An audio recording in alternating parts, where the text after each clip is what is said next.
Hey there, guys. How are you doing today? So I wanted to do a quick little training on a really important topic that a lot of people have been coming to me regarding lately, and that's kind of like overcoming this imposter syndrome and how to show up more confidently, obviously, and be authentic still whilst doing that. And this is obviously a really big problem, I think, in the coaching space because a lot of coaches, they want to help people, but just because they're not quite as far as they would like to be on their own journey, they feel like they aren't ready to help people really. Okay, and I just want to take just 5-10 minutes today, just quickly go through this quick training, and there's going to be some little tasks for you to do in here as well, just for some self-reflection exercises of your own. I just think this is really important. I mean, we all suffer from this. I suffer from it. There's a lot of people I know who aren't coaches. They're just in the general business realm or in working. They also suffer from this as well. So it's certainly not something to be afraid of, kind of dealing with.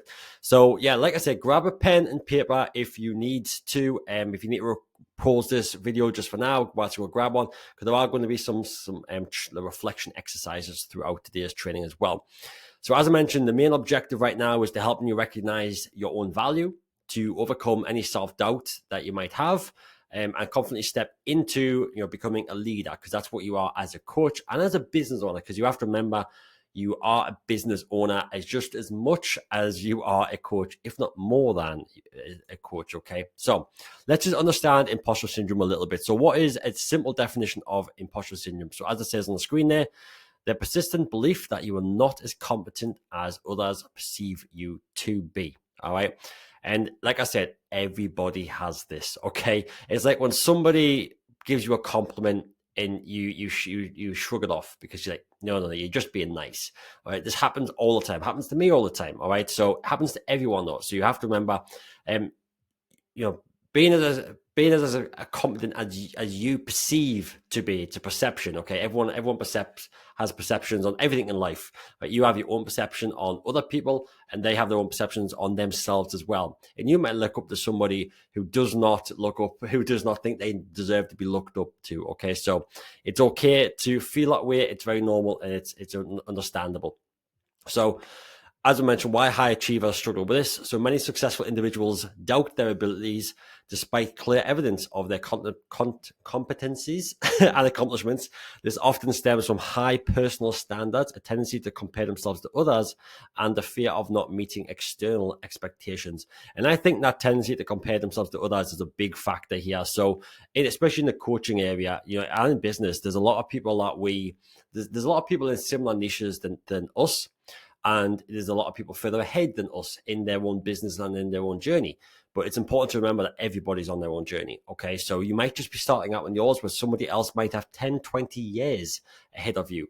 Okay, and just because they're on a different part of their journey does not mean that you need to compare yourself to them. Okay, you don't need to compare yourself to anybody, and that's the main thing about this. Okay, and as you know, and as I have myself, very high standards, big goals that I want to achieve.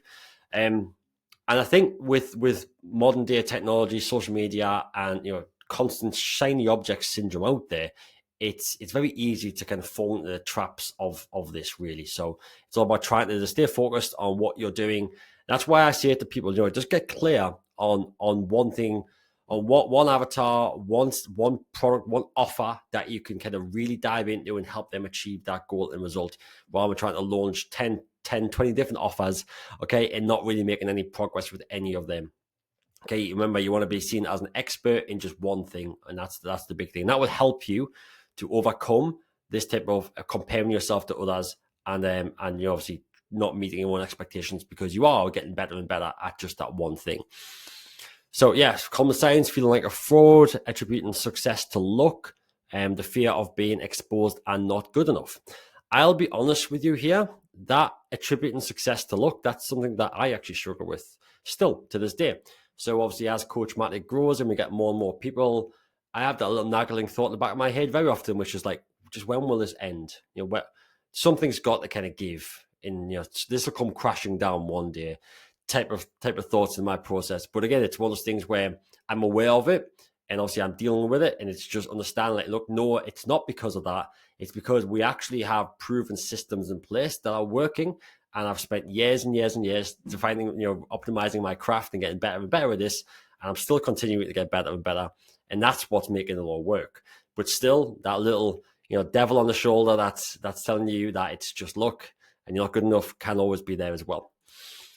So again, have you ever felt like you didn't deserve your success? So if you have, and if you still do, maybe it's just write down the moment when you have doubted yourself. Okay, and just take a moment. If you need to pause this recording to do that now, certainly do that. Like I said, there are going to be some little exercises in here to get you through this. So if you are ready, let's move on. So we're going to talk about confidence boosting strategies right now. So how to reframe your expertise. So big thing is obviously a mindset shift, because this is all based on mindset here. Okay, mindset. So you don't need to be the best. You just need to be one step ahead of those you help. I'm sure a lot of you have heard that saying before, and it's so true. Really is. Okay.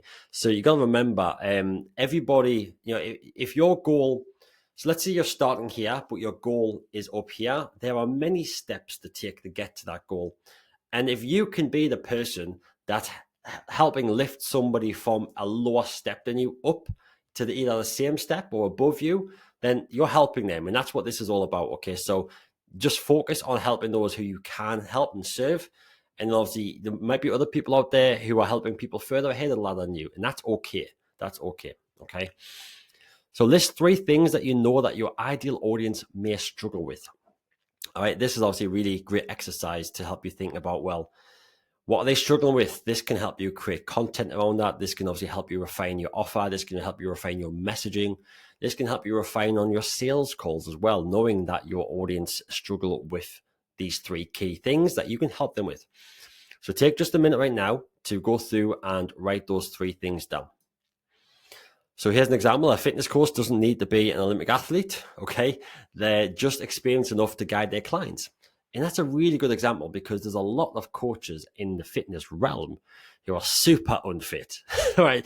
You've seen them, like, ex-footballers now, like, I don't know how off the top of my head, but ex-footballers and ex-professional sportsmen who are now coaches, that they're now unfit. Yes, they've been there in the past themselves, but now they're unfit. And again, a lot of like teachers, a lot of people in the education area, they are good at teaching and guiding people to achieve their own goals. Even if they haven't yet achieved them themselves, but that they have the knowledge, they have the expertise, they have the processes and the systems in place to help guide them. And that is, again, another reason why I tell a lot of people, when it comes to developing your coaching program, your coaching offer, to make it clear that you have your system as well, that you have a framework that you're using, that you take people through to get them from where they are to where they want to be. You have those steps. You have got actual steps to get them up that ladder, and you're going to help them on each step to get there. And that's what your framework and when you're developing your kind of core program is all around. Okay. And actually just having that framework yourself, you'll be amazed at just how much that lifts off your own shoulder, knowing that you actually have a program, even if it's not 100% refined, but you have a system still that you can then refine. If you have no system, you've got nothing to refine. You're just guessing everything. But if you have a system that you take people through and you can make improvements to it as you're taking people through that and help them get better results and make constant improvements, that's where you'll just keep getting better and better at that one kind of program that you're offering and the one system you're doing. If you try and launch 5 different programs, 5 different courses, none of them are going to get better. They're all just going to stay probably very average. Okay, so moving on. So a big important thing here is to track your wins. So obviously seeing proof of your success can build confidence and silence self-doubts. So I think that's a big one as well. Okay, so if you do have a win, it's important to say, yes, I had a win today. That's brilliant. Could just be a small win. Could be going to the gym. Could be getting up at the time you said you're going to get up at. It could be meal prepping. It could be obviously closing a deal. It could be generating 10 leads. It could be reaching out to 10 new contacts on social media who you said you're going to reach out to. Whatever that win is, just do it. And obviously that'll help you build confidence. The more specific that win is around the thing that you are feeling imposter syndrome around, of course, that is going to help amplify it. So it is important to also get testimonials and get feedback and have a record of these things that you can keep looking back at. So obviously create a success folder where you save the following: client testimonials, positive feedbacks, and also personal achievements. Okay, that success folder can be anywhere you want. It could be a Google Drive, it could be on your phone, it could be a piece of pen and paper if you want to kind of go down that route. anything you want, but just something that allows you to kind of look back and say, actually, yeah, you know, if you're having a bad day, look back at it and say, yes, you know, I've come a long way from where I was, and I'm still learning, and I want to keep filling this success folder. So if a client thanks you for helping them, screenshot it, add it to your folder. All right. So detach from perfection. And so many coaches struggle with this. So many of our clients, when they first come into this, I don't know how many of you watching this video now have heard me say that exact sentence right now. All right. Perfectionism keeps you stuck. Done is better than perfect. And I'll tell you now, I was just speaking to another coach 2 days ago, and he's very successful, actually. He's quite successful. He's helped thousands of people. And we're all about launching something new. And he just keeps saying, look, I just want to make sure that this is perfect. I want to make sure that it's as good as it can be. And he just keeps putting off, and weeks and weeks and weeks. It's passing by without any action. And it's like the thing that really gets results is action, even if it's imperfect action. So action is the key thing. So again, done is better than perfect. So set a good enough standard for tasks instead of waiting for perfection. That is so important. So what's good enough? All right. That's, for me, good enough isn't good enough with the possibility of I can make this better later is where mine is. It's like, as long as I can get that core thing out there to the world, to the people, and they can buy or opt in or do whatever it is, that's good enough for me. It doesn't have to be all singing, all dancing. And you'll find in most cases, when people try to overcomplicate things and make things all singing, all dancing, and what they think is perfect to them is not perfect in regards to what other people say is perfect, or in regards to what the marketing world, if they're marketing or trying to sell, is perfect.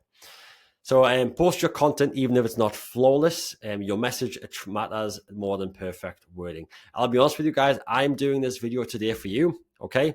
And I was overthinking doing it. I was like, look, I want to make this great. I want to make a good training.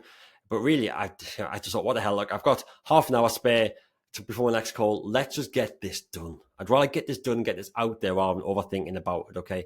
Same thing with the social media stuff. Even if you watch back that video and you're like, oh, I don't look too good in that video, just get it out there. It doesn't matter. Just get it out there, okay? What you see is not what other people see. Remember, perception's a big thing.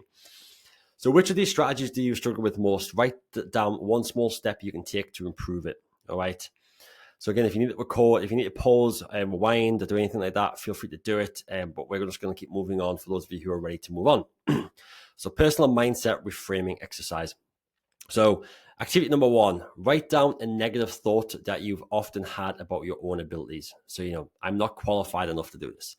And again, I think in the coaching area, that's a big one, because a lot of people, they have this belief that you need to be qualified as a coach to be able to coach. And in some industries, that is correct for legal purposes and insurance purposes. However, in a lot of industries, it's not. And you just need to be able to help people up the ladder. That's it. If you can help somebody that's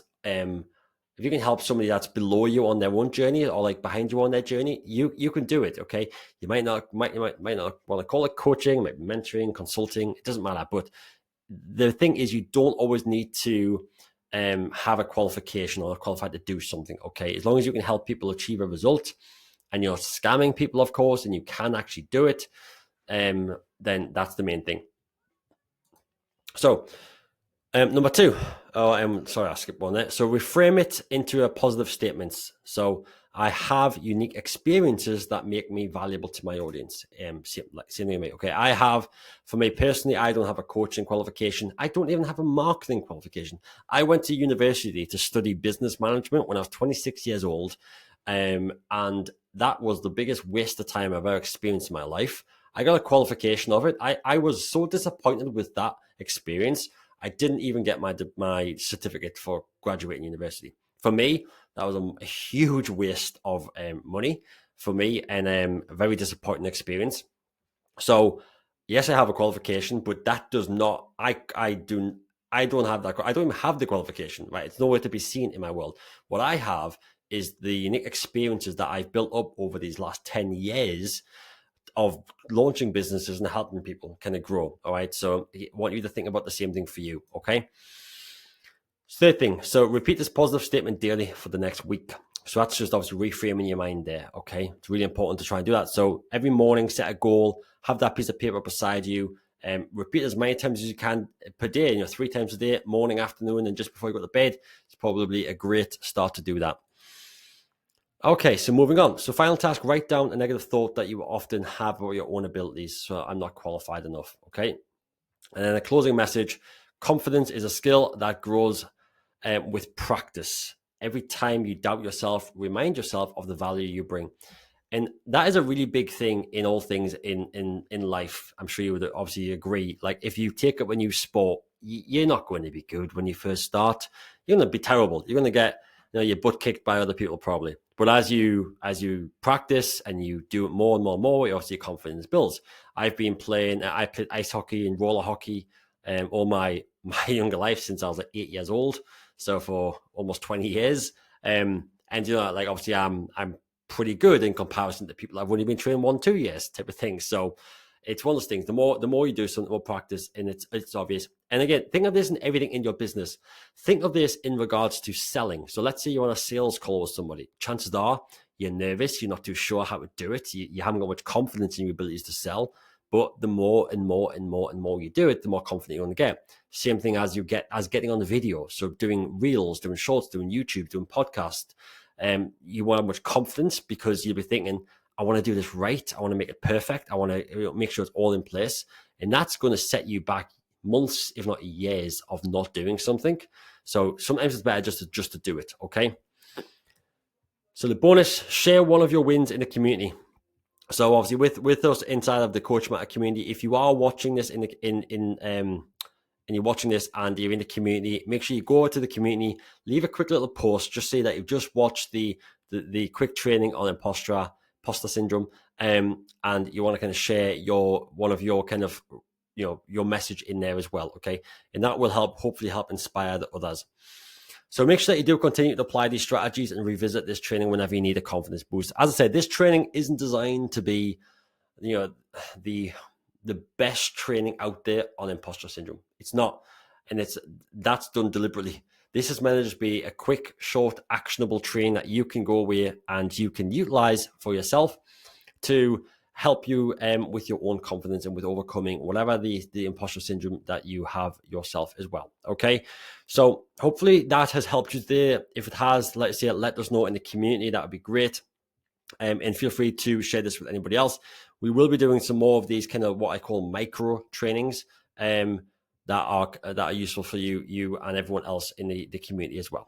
All right, guys, that's it for me. Thanks for watching. Make sure that you do the tasks and strategies in this. Rewind it if you need to. And yeah, keep your eyes open for the next micro training that I release for you all as well. All right, guys, take care. Have a great rest of your day. Catch up soon.